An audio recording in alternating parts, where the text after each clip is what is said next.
So we are Blue Heron Financial Group. My name is Margie. This is Sarah. And yes, Sarah is my daughter. So I am blessed to have her working alongside me for 7 years now. And beside us, we have an awesome team here at Blue Heron.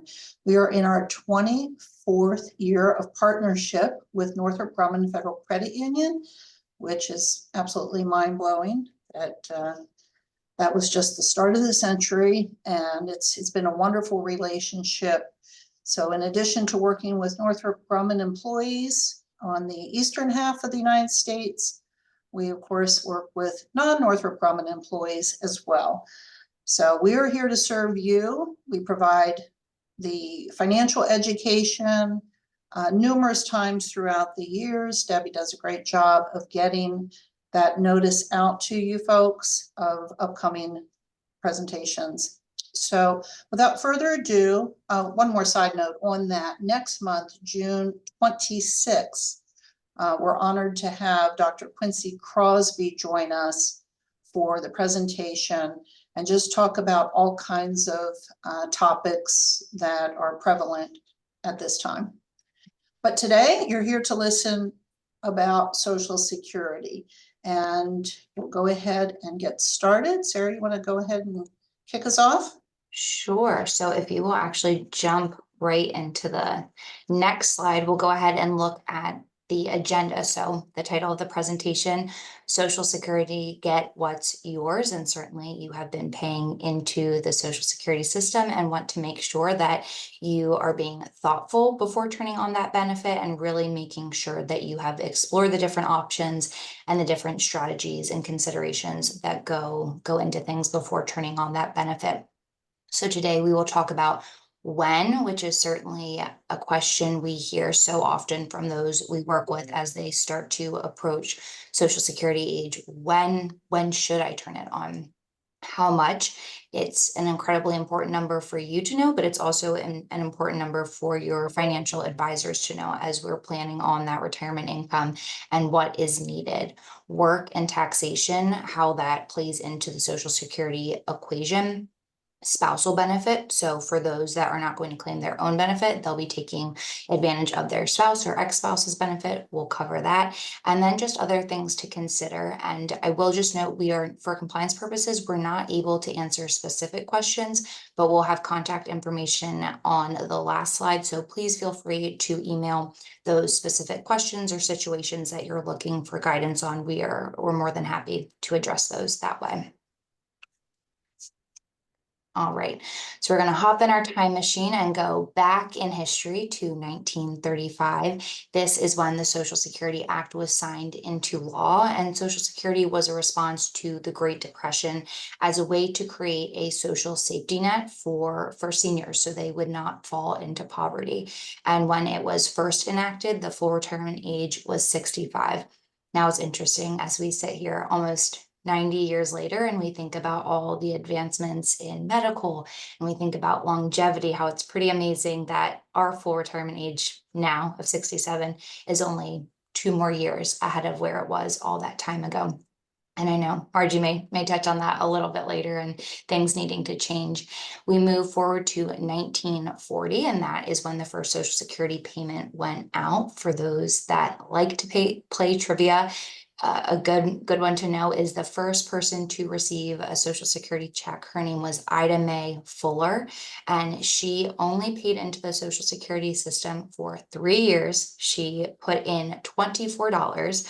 Her first payment was $22. She lived to age 100, and so she ended up collecting about $22,000 in benefits, which is pretty amazing. So we think about the title, Social Security, get what's yours.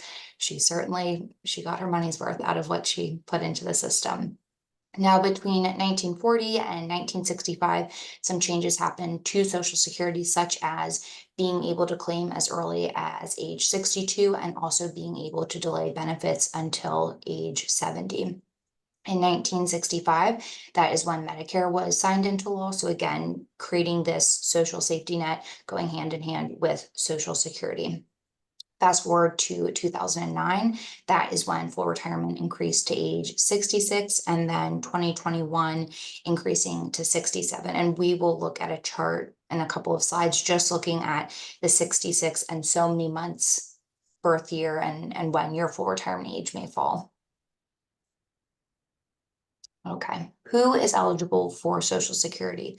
So you must be at least 62 to collect your benefit. Margie will talk about widows and widower benefits later. It's a bit different on that side, but for your own benefit, 62 is the first age you are able to collect.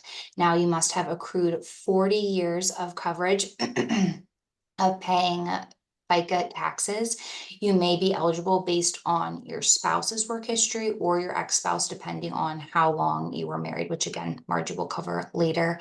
And it is based off your highest 35 years of indexed earnings. And as you think back to your first job, what maybe you were working, and as you continue to work beyond those 35 years, some of those earlier incomes fall off and are replaced again with these higher incomes.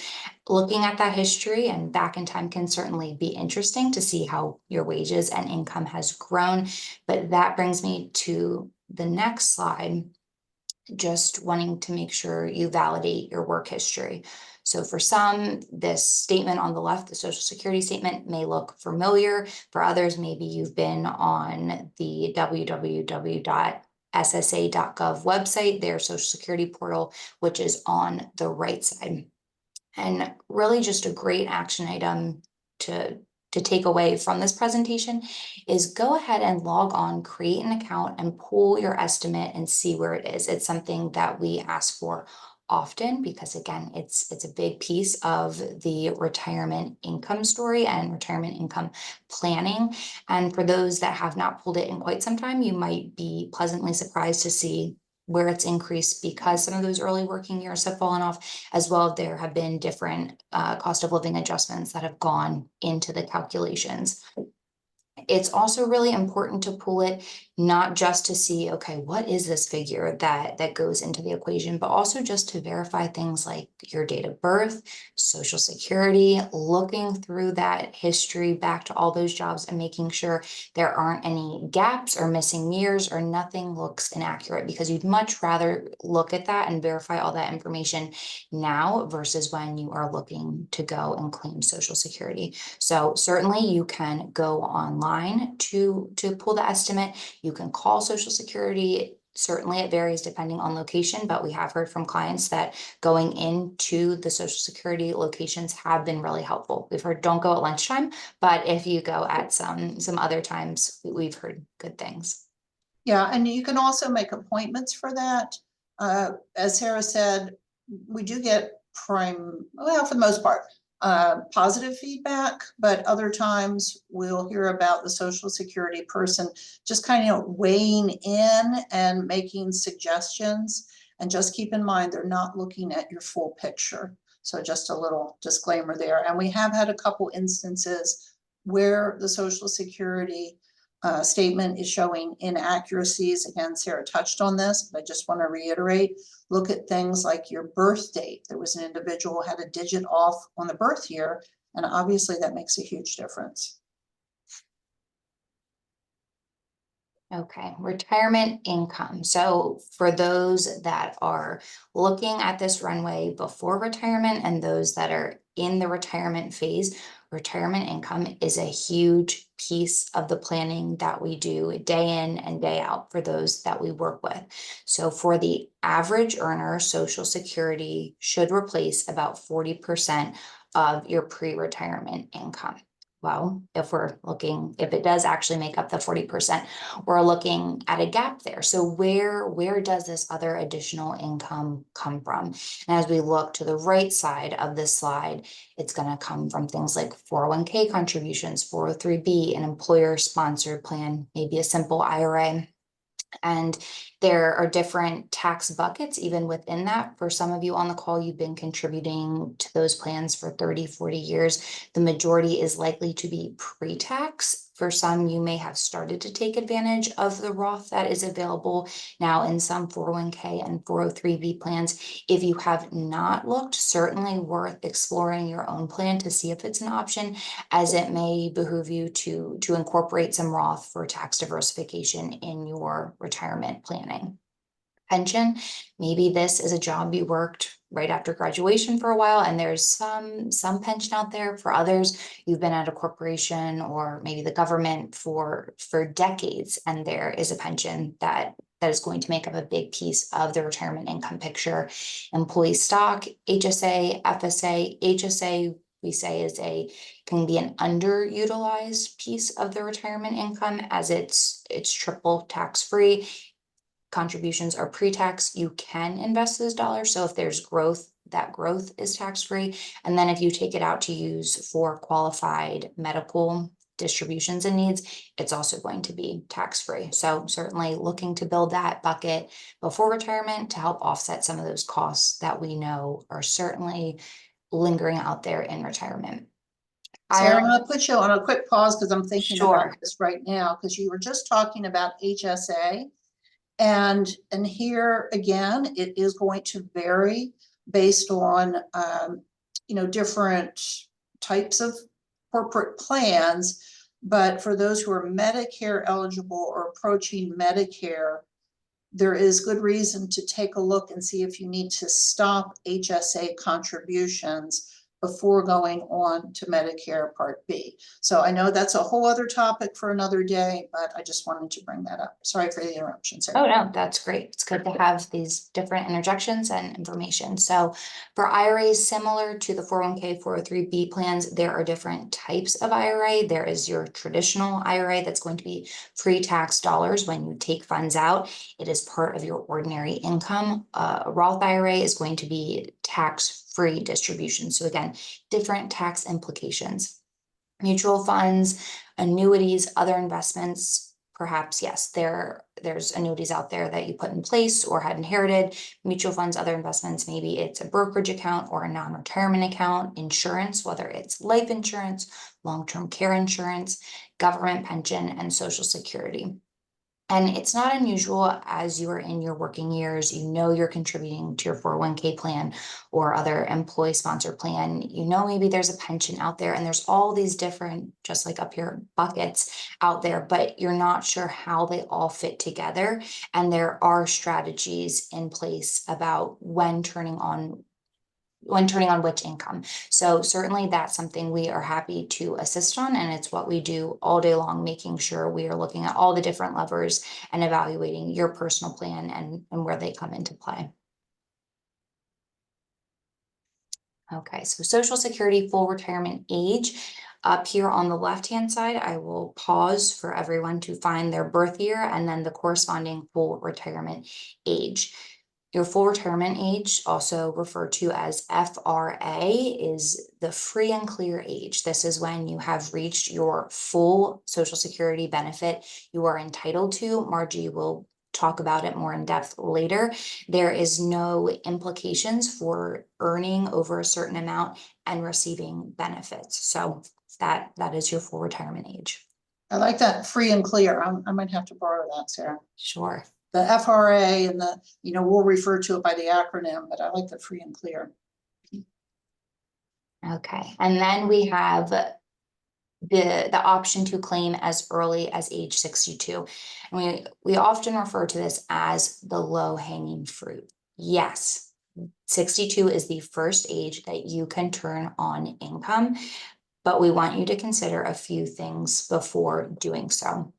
Again, over on the left, if you find your birth year, when your full retirement age, the reduction in benefit based on claiming at 62 can be 25 to a 30% reduction. That's huge. And really, as we think about Social Security trying to create 40% of that pre-retirement income, it's a large deficit by claiming early. So if we look at the impact, yes, you are getting that income sooner. It is going to result in the smallest monthly check. For those, the potential reduction penalty for employment, for those that work and earn over a certain amount, If you claim early, there are implications there, which again, Margie will go more into depth on. You may face benefit taxation sooner. So as you think about being in the latter stages of your career, higher earning years, and now maybe you've turned on your benefit and it's $30,000 of additional income, that is going to drive up your taxable income. And again, just a conversation that we are having as we look at the plan, maybe your benefit is $3,000 a month, and you really only need $1,000 a month to bridge that gap between expenses and income.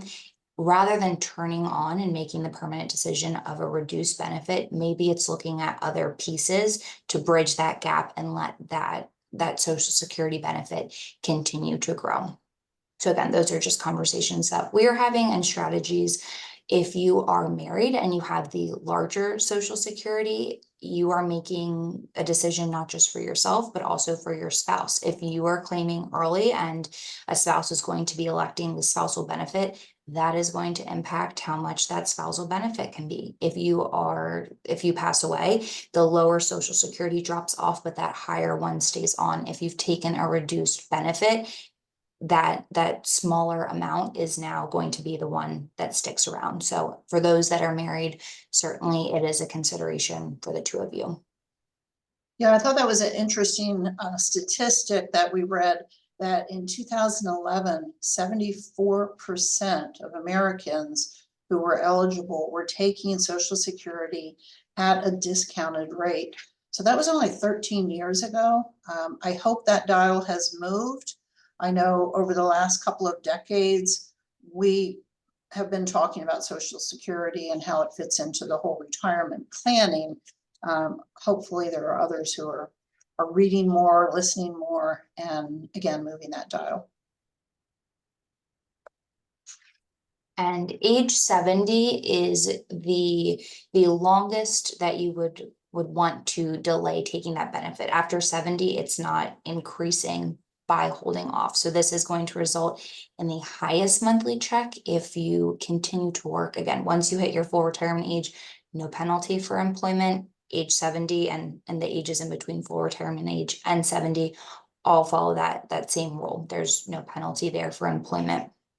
Each year that you wait from full retirement age to age 70, there's going to be an 8% increase until you get to that age, it's a huge bonus. And for those that are able to hold off, perhaps they're continuing to work, which we are certainly seeing in our clients, continuing to push off retirement, or maybe it's going part-time and they can hold off until 70, or perhaps there's other assets out there that can offset income needs while continuing to hold off until age 70. Okay, so we've talked a lot about these different ages and the penalties if Social Security is triggered before your FRA, or as Sarah said, your free and clear time frame. And then we've looked at that 8% increase on the other side. You reach your full retirement age, and for a variety of reasons, there may be the decision to postpone. It's not a one size fits all. And things like health may certainly weigh into it. We have the health discussion often, probably daily, with clients. And of course, nobody knows. We don't know.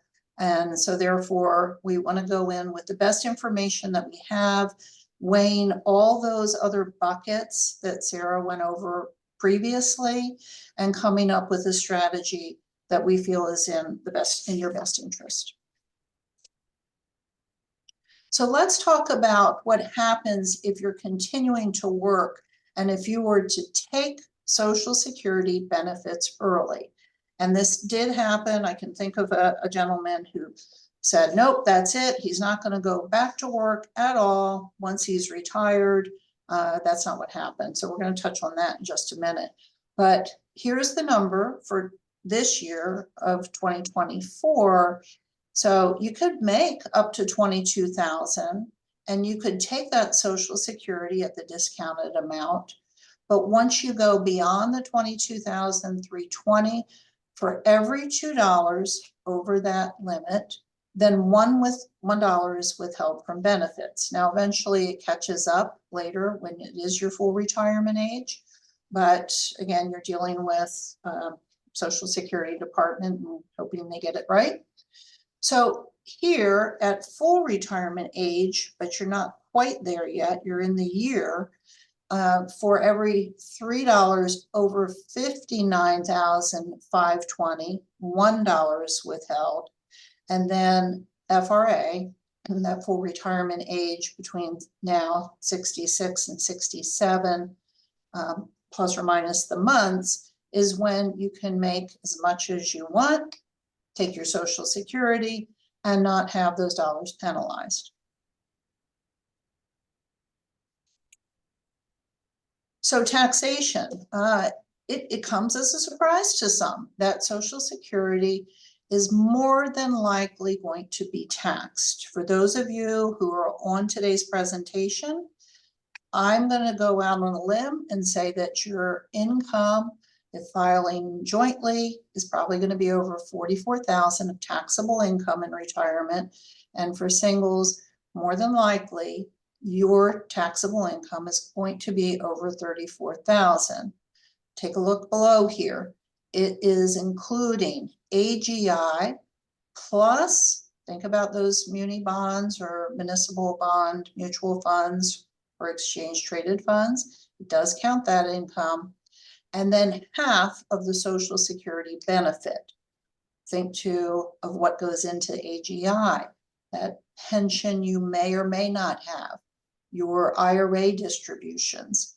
So you can see that pretty quickly you could get up to the 34,000 or the 44,000, and okay, we get a 15%, you know, that's tax-free, but let's assume up to the 85%. Some of our parents may only be receiving Social Security income, and therefore their Social Security is not taxed. Unfortunately, there is a large segment of the population who are relying solely on Social Security, and you know, those who have saved, unfortunately, those savings are just not nearly enough to live to the manner that they've been accustomed to. And then this middle ground here, as you can see on the chart, that up to 50% of Social Security benefits may be taxed. So they're not giving us a whole lot here, a little 15% perhaps. All right, so there used to be a lot more different options to collect Social Security, whether as a spouse or divorcee, or a widow or widower. Over the last decade, those have changed a great deal. It used to be that a spouse could go ahead and start taking some Social Security income based on a husband or wife's benefit. But now that cannot happen until both are collecting. So again, when you hear about things, you know, maybe having conversations with backyard barbecue, I'm thinking summertime, and somebody says, oh yeah, so-and-so started taking theirs early, I waited, depending on the age, those strategies were in place until eventually now they're rather restrictive. So a spouse who isn't working or hasn't worked or has had lower income could collect a higher spousal benefit up to this 50% of their spouse's, here it is again, FRA benefit. And you'll see in just a minute here a case study taking this a little bit deeper.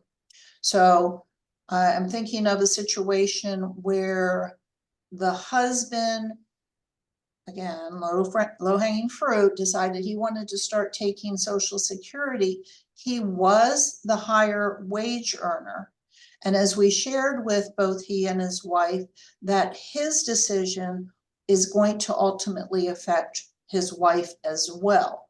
So he put the brakes on that real quick. We were very glad, and has continued to let that go until full retirement age.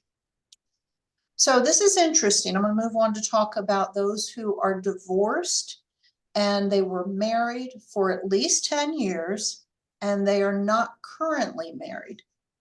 So there is the ability to take benefits based on the ex-spouse.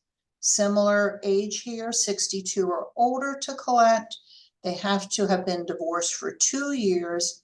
And even if the ex hasn't filed, but remember, taking the Social Security at an earlier age is going to have that roughly 7.5% discount for each year leading up to FRA. So for widows, there's a little bit more flexibility here. You see this age 60. For those who do not have other means, that this is thankfully in place that they could collect, but they also would be collecting and taking, once again, discounts. So it's just important to look at the options.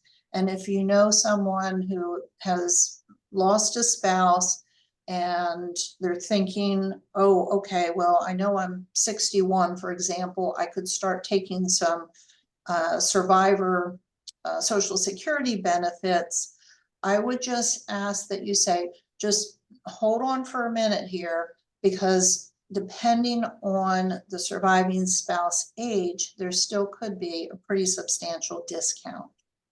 So Sarah touched on it before. We look at these different strategies here at Blue Heron all the time.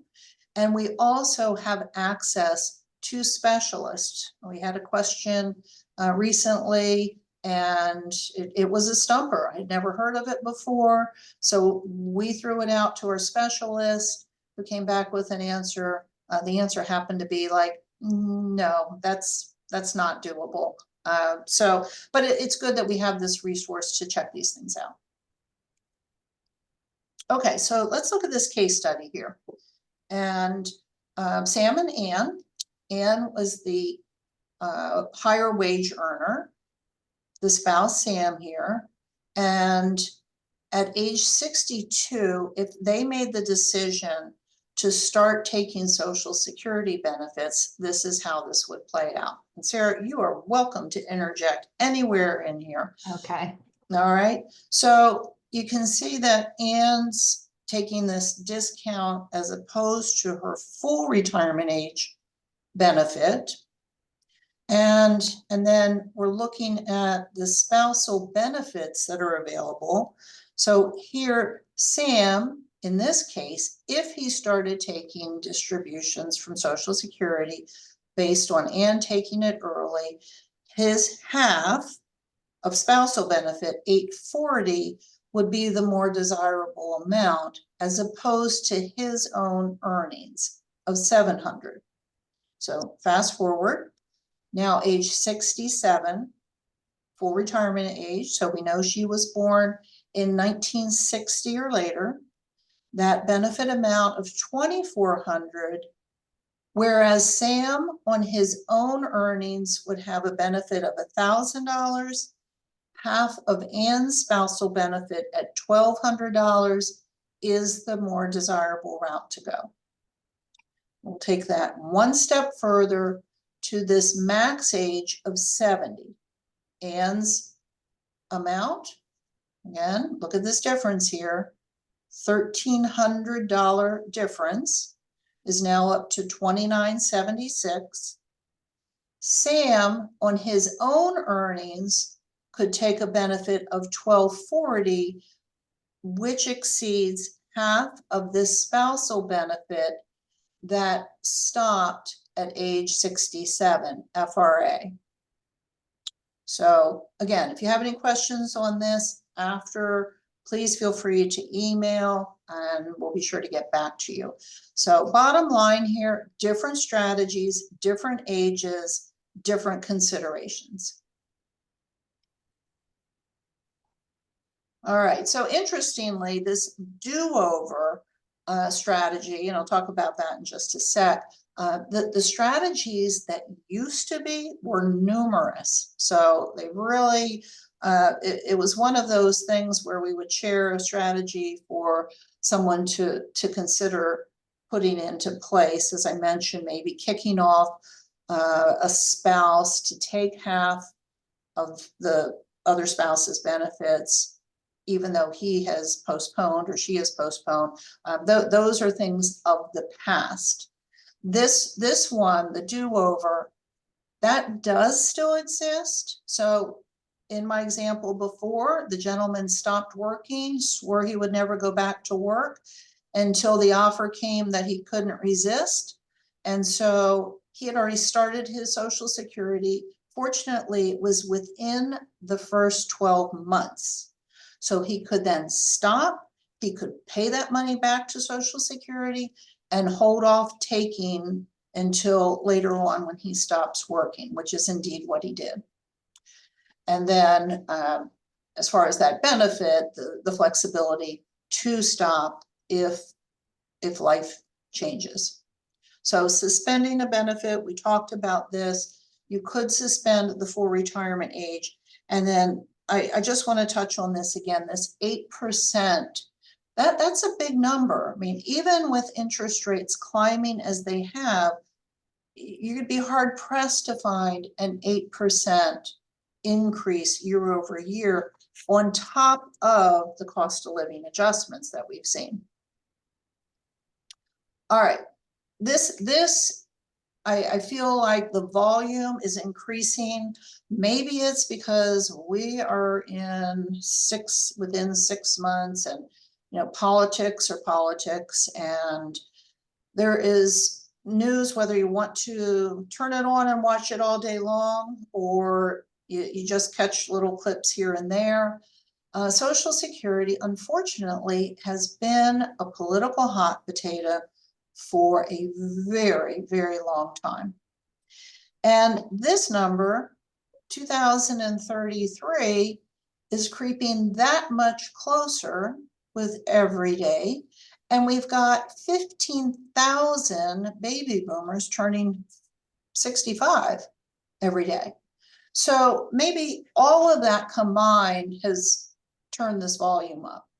And we have the question, it's I think certainly a legitimate question. Well, what's going to happen to Social Security?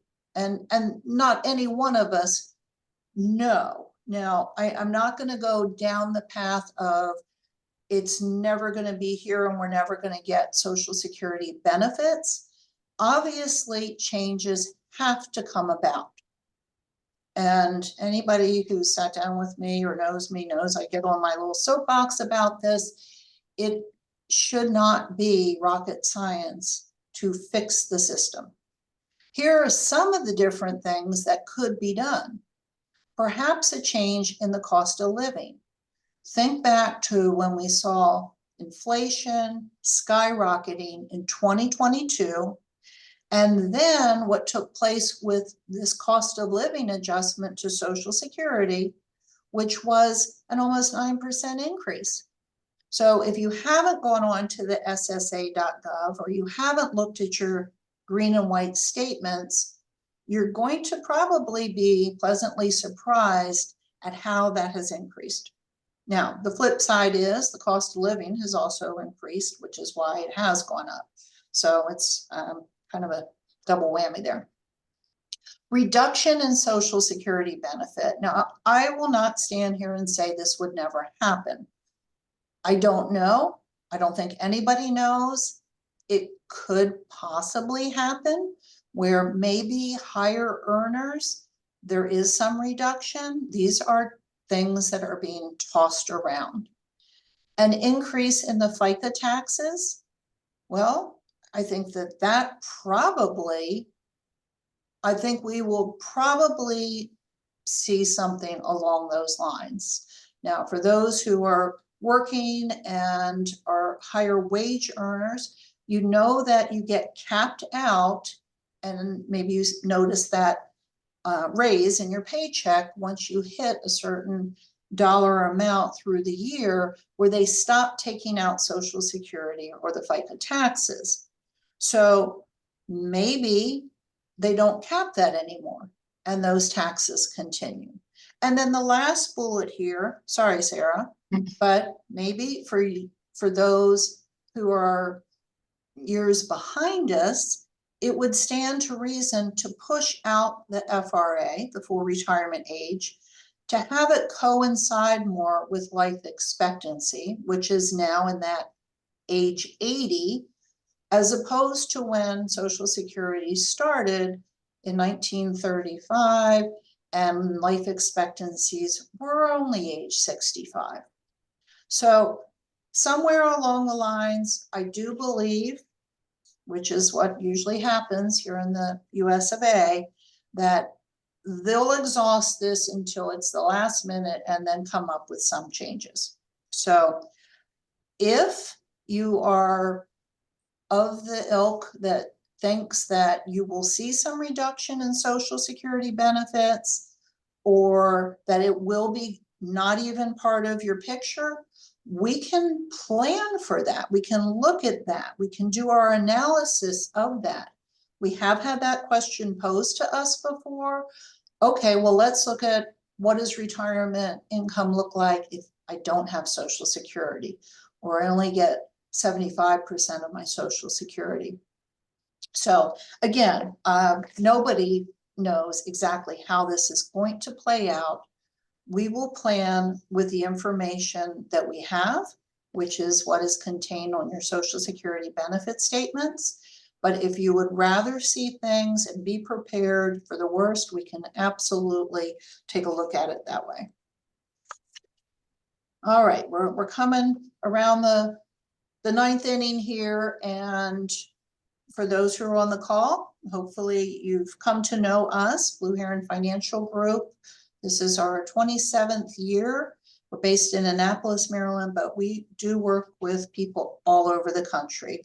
They're moving to warmer states, more tax-friendly states, where the grandchildren are, and we've been very fortunate to have working relationships that have spanned the decades and spanned movement, and we appreciate the privilege. So what we do here is, on this analysis I'm talking about, is gather information. Some on the call have gone through this. Some refer to it as homework and tell us they don't really like homework, but we figure out a way to pull in all the relevant data to make sure that we're venturing into this, in some cases, uncharted water of retirement and making up that paycheck, of which Social Security is a big part. So, action item, if you have not, I highly recommend you go on to the ssa.gov website, make sure that you establish that account, that you review that. I've gone paperless, I've just chosen to do that, but I know many have chosen to continue to get the green and white statements, totally personal decision. And then think about the timeline. Hopefully we have given you some ideas on strategy, and I think just taking a deeper dive on that, know that we're here to help you through that process. And then eventually applying for benefits. We have heard from clients a lot of different ways. As I mentioned, making an appointment as opposed to just showing up and perhaps having to wait for a while. If you like that personal kind of hand holding. If you're divorced or widowed, then making an appointment is a must. And there are others who have been perfectly content to go online to apply for their benefits. So a lot of different ways you can do that. So we do want to thank you for your time. Let's see, how do we do here? Yeah, just a bit over 30 minutes. And contact information I'll bring up in a minute. This presentation, we have partnered with Principal, and we have, as I mentioned before, access to their Social Security specialist. If you have questions, please feel free to shoot an email. You've got Debbie's contact information here. She'll be sure to get the questions to us, and we'll be sure to get back to you. So we thank you very much for your time. We hope that the clouds part and the sun comes out, and have a wonderful summer if we don't talk to you before. Thank you very much. And I'll leave this up here for just another minute for you.